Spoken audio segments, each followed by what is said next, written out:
आप जाटों की बात करते हो, क्या जाटों के बच्चे शहीद नहीं होते? जाटों के बच्चे कारगिल में नहीं लड़े? जाटों के बच्चे कश्मीर में नहीं लड़ते?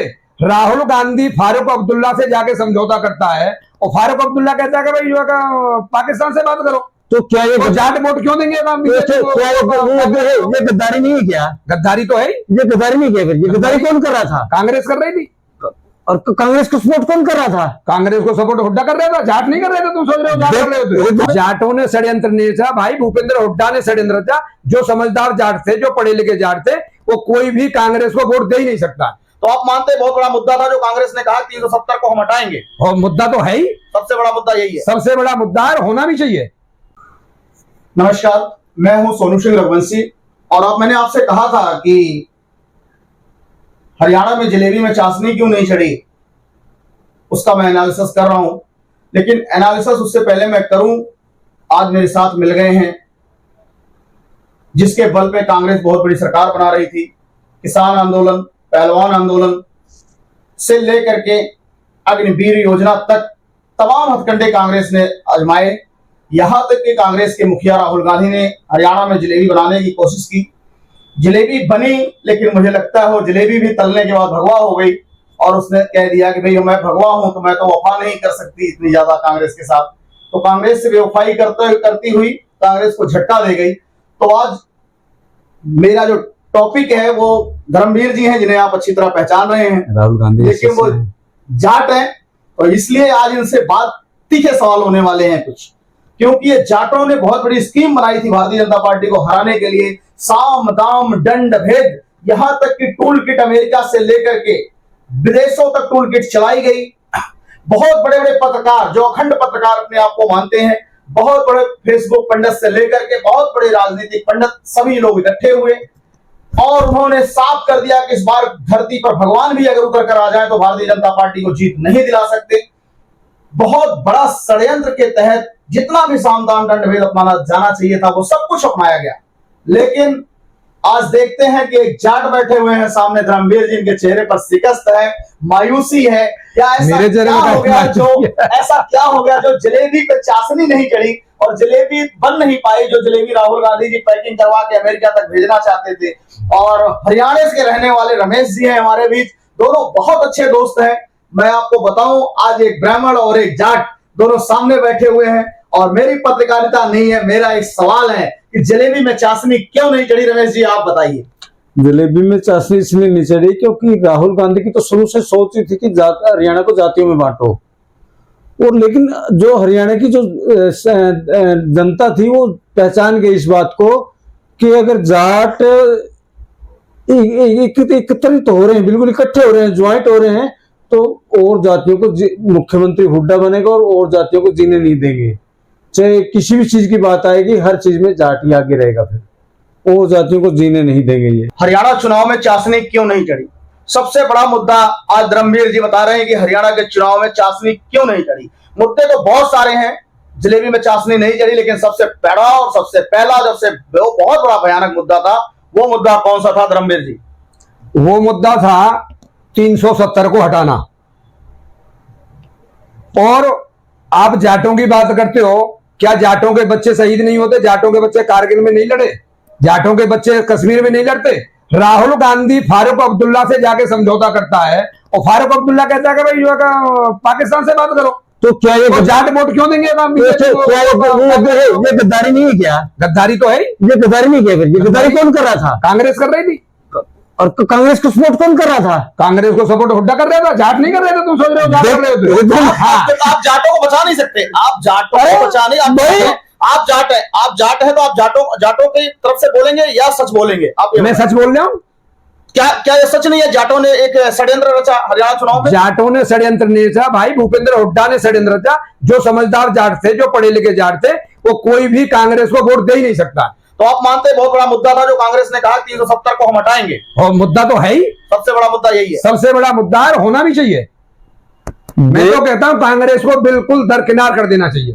देश से गद्दारी है ये, क्योंकि नेशनल कॉन्फ्रेंस से गठबंधन करना, 370 को हटाना, वो तो अपने घोषणा पत्र में बोल चुके थे। रमेश जी आप पूछ रहे, लोग भी यही पूछते हैं कि भाजपा ने महबूबा मुफ्ती से भी तो गठबंधन किया था। भाई गठबंधन किया था, लेकिन गठबंधन किया था। सुनो मेरी बात सुनो, उसमें जब तक आप किसी के साथ बैठोगे नहीं, जब तक आप किसी के साथ चाय नहीं पियोगे, जब तक आप उसके घर पे आना जाना नहीं करोगे, उसे कैसे समझेगा ये कैसा आदमी है? सोनू जी, चाय पीने वाली बात नहीं है।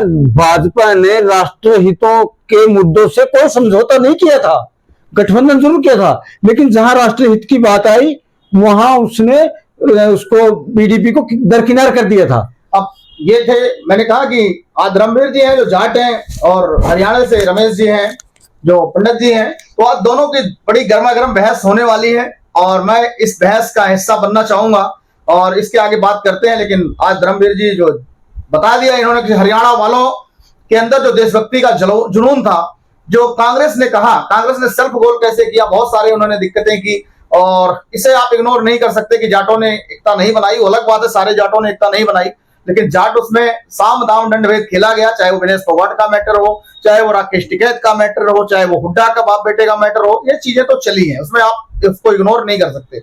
लेकिन बड़ा फैक्टर जो धर्मवीर जी बता रहे हैं ये सही है कि कांग्रेस ने कहा हम 370 हटाएंगे, 370 हटाने वालों का साथ दिया, ये हरियाणा को कतई रास नहीं आया, क्योंकि हरियाणा एक देशभक्त स्टेट है और यह बहुत बड़ा कारण था जो कांग्रेस की जलेबी में चाशनी नहीं चढ़ने दी। जी राइट, बिल्कुल बिल्कुल सही बात है। बिल्कुल।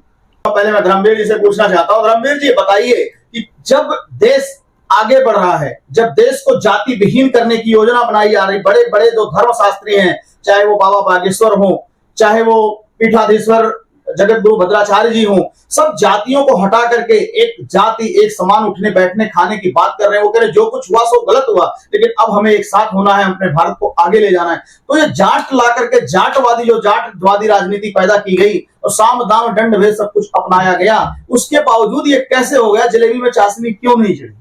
भाई सोनू रघुवंशी जी, बात यह है कि जाट वाली जो बात थी वो भूपेंद्र हुड्डा ने चलाई थी। सिर्फ कोई जाट बीजेपी से नाराज नहीं था और कहां से नाराज हो गया? 25 सीट जाटों की पड़ती हैं जाट बहुल क्षेत्रों में, 25 में से 13 जीती हैं बीजेपी ने, तो वो 13 जो जीती हैं वो क्या बगैर जाटों के जीत गई हैं?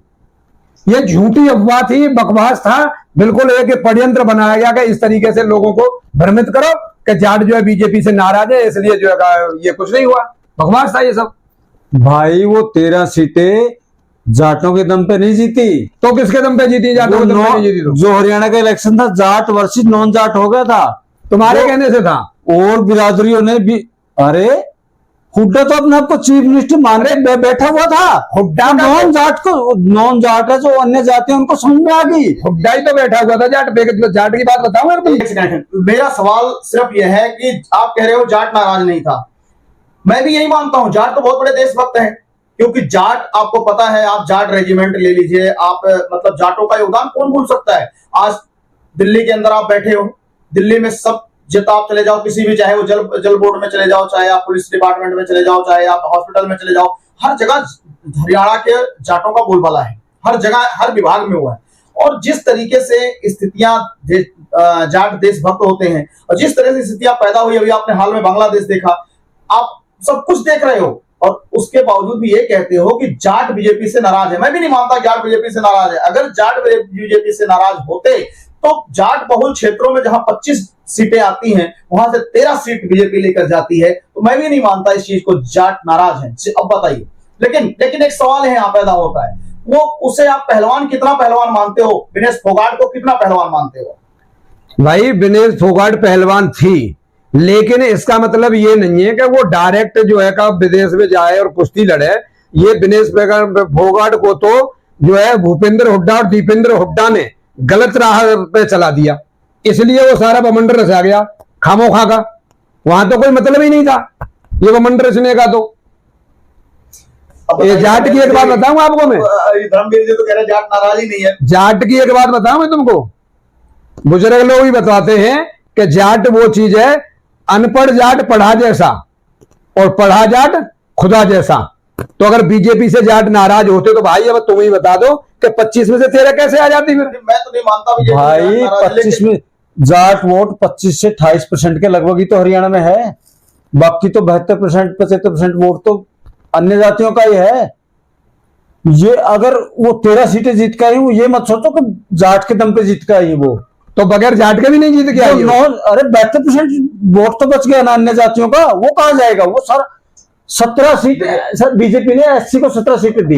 देखिए हम परसेंटेज तो नहीं निकालेंगे, अभी परसेंटेज निकालेंगे वीडियो काफी लंबी हो जाएगी, लेकिन इतना तो मैं धर्मवीर जी आपसे पूछना चाहता हूँ, राकेश टिकैत वहीं से आते हैं जहां से आप आते हो? राकेश टिकैत तो यूपी से आते हैं। हाँ, तो मैं आप भी यूपी से ही आते हो ना? हाँ, मैं भी यूपी से आता तो हूँ। मैं इससे राकेश टिकैत ने गेम खेली नहीं क्या जाटों वाली? राकेश टिकैत सिर्फ अपनी राजनीति चमकाने के लिए गेम खेलता है। राकेश अच्छे लोग समझते हैं कि ये बकवास है। राकेश टिकैत हिंदुस्तान का हाल बांग्लादेश जैसा करना चाहता है, ये सोच है उसकी। आप राकेश टिकैत से क्या आप भी तो किसान हैं, अच्छे किसान हैं, जाट मैं हैं। किसान हूं, मेरा परिवार किसान है, मेरा पूरा गांव किसान है। कितना इत्तेफाक आप राकेश टिकैत से रखते हैं? हम तो 2% भी नहीं रखते राकेश टिकैत से। राकेश राकेश टिकैत टिकैत को बिजनेसमैन मानते हैं आप या फिर किसान मानते हैं? बिजनेसमैन। किसान तो है नहीं सर, वो कहीं से किसान है। ये देखिए धर्मवीर जी हैं, बहुत अच्छी अपने हर जगह अपनी धमाकेदार बातें रखते हैं और बड़ी अच्छी बात है, छोटी छोटी चीजों पर इशू पे पैदा करते हैं। कई बार मुझसे कहते हैं ये चीजें करो, ये नहीं हो रहा, ऐसा नहीं हो रहा, सड़क पे दिक्कत है, यहाँ सफाई नहीं हो रही, यहाँ पानी भरा, बहुत सारी चीजें रखते हैं।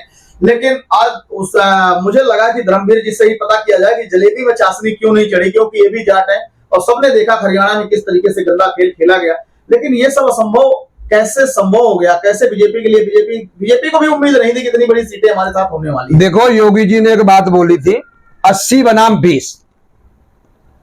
अच्छा सोचने वाले 80% हैं, बुरा सोचने वाले 20% हैं।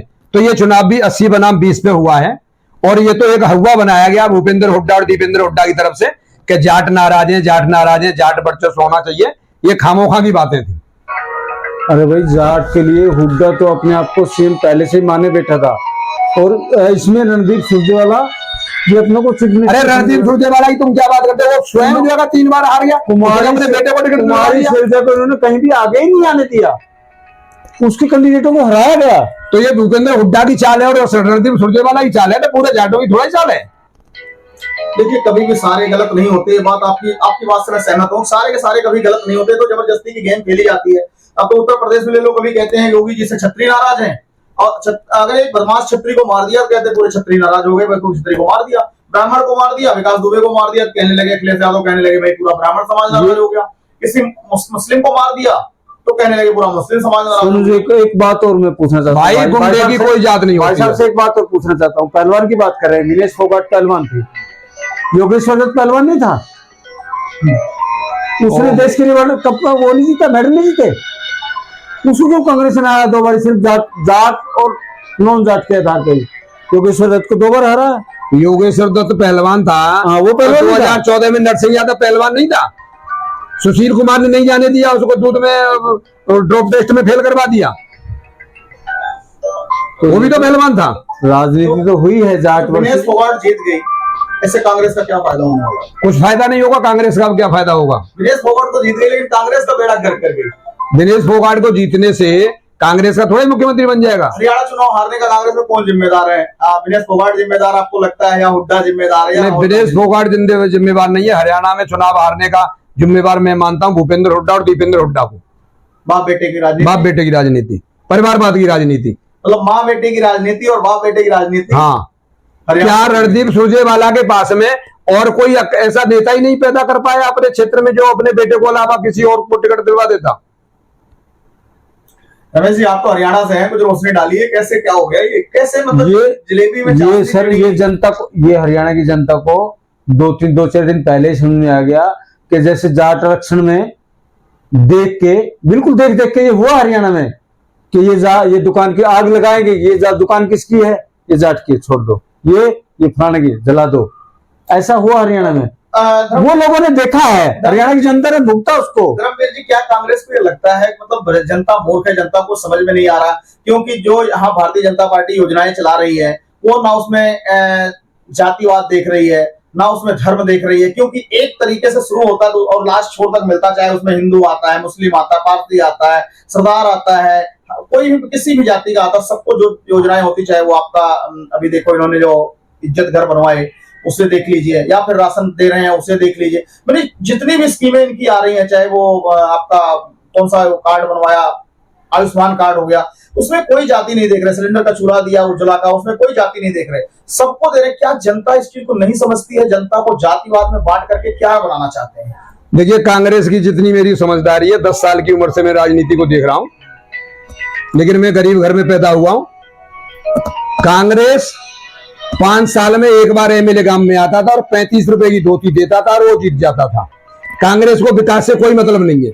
बीजेपी ने विकास किया है पिछले 10 साल में, यूपी में 5 साल में विकास किया है, हरियाणा में। भाई मेरे को एक बात बता, हुड्डा के 10 साल सीएम रहते हुए हरियाणा को हुड्डा ने कितना लूटा? अरे हुड्डा ने लूटा तो हुड्डा ने लूटा, जाटों ने थोड़ा लूटा। तो उसमें अरे अब अगर जाट, अगर हुड्डा को जाट कैसे उसके साथ इकट्ठे कैसे हो गए भाई? यार एक हुड्डा बेईमान हो गया तो सारे जाटों को बेईमान कर दोगे तुम? 28 सीट कैसे आई जुगलबंदी करके? कौन सी 28 सीट? जाट क्षेत्र में कहाँ आई है? जाट क्षेत्र में तो 12 ही आई है। ये पिक्चर अभी नहीं आई ना। हाँ, पिछले सोनीपत, रोहतक और जर्जर, सारी सीटें जाट सूत्र जोड़ के जो सारी आई थी, जाट जोड़ के अभी कुछ उखाड़, तब भी कुछ नहीं पाए, उखाड़ अब भी कुछ नहीं पाए। अरे भाई अब तो जाटों ने दिया ही नहीं वोट उसको, वो जबरदस्ती जो है जाट जाट जाट अरे दिया ही नहीं, वो तो हाँ। जो पब्लिक समझ गई, जाटों ने कसम निकाली, पब्लिक सब जानती, तभी तो पब्लिक ने बोला है कि जाट इकट्ठे हो गए हरियाणा के, लेकिन उखाड़ कुछ नहीं पाए। बकवास कर रहे हैं सबके पास, जाट इकट्ठे हो गए, कोई जाट इकट्ठे नहीं हुए। जाट इकट्ठे होते तो फिर क्या बात थी? अरे हाँ, जाट 13 सीट आ जाती है, आप समझाओ ना। नहीं, समझदार भी थी, समझदार जो जाट थे उन सब ने बीजेपी को वोट दिया है। भूपेंद्र हुड्डा ने लूटा था और खट्टर ने हरियाणा को कुछ दिया है, वो तो नहीं पहले अपनी तनख्वाह वापस देगा हरियाणा खट्टर तो। ये बात रणबीर जी ने साफ कर दी, जो पढ़ा लिखा समझदार जाट था वो कांग्रेस को वोट नहीं दे सकता, यही है ना? हाँ। कांग्रेस को वोट नहीं देगा, और जो कुछ ऐसे ही लोग थे उनके बारे में वही बताएंगे क्योंकि वो जाट है, मैं बोलूंगा ज्यादा हो जाएगा क्योंकि बड़ी दिक्कत आ जाती है, फिर जाट बुरा मान जाते हैं। जाटों के बारे में रणबीर जी बताएंगे। जाट ये तो अपना भाई भी है, इसको तो खैर जाट नहीं कहोगे। तो रणबीर जी, आज मैंने आपसे कहा था, लेकिन मैं आपको ना सारी चीजें एक एक चीज पैराग्राफ द्वारा समझाने के बाद बताऊंगा कि हरियाणा की जलेबी जो है हुई है, वो जलेबी में चाशनी क्यों नहीं चढ़ी राहुल गांधी के, उसका मैं किसी दिन विश्लेषण करूंगा। फिलहाल अभी मुझे समझ इसलिए आया कि हरियाणा के रमेश जी और उत्तर प्रदेश मथुरा से रणबीर जी, और दोनों की जोड़ी एक साथ मिली, तो मैंने सोचा कि एक बार आज क्यों ना हरियाणा चुनाव पर बात कर लिया जाए और उनसे पूछा जाए कि आपने साम दाम दंड भेद सब कुछ अपनाया, लेकिन लास्ट में फिर से वही राहुल गांधी ने वही झुनझुना बजाया। तो चलिए देखते, फिर मिलते किसी और वीडियो में, तब तक के लिए आप दोनों का बहुत बहुत धन्यवाद। धन्यवाद जी आपका, समय दिया। ठीक है, नमस्कार। किसी वीडियो में नमस्कार।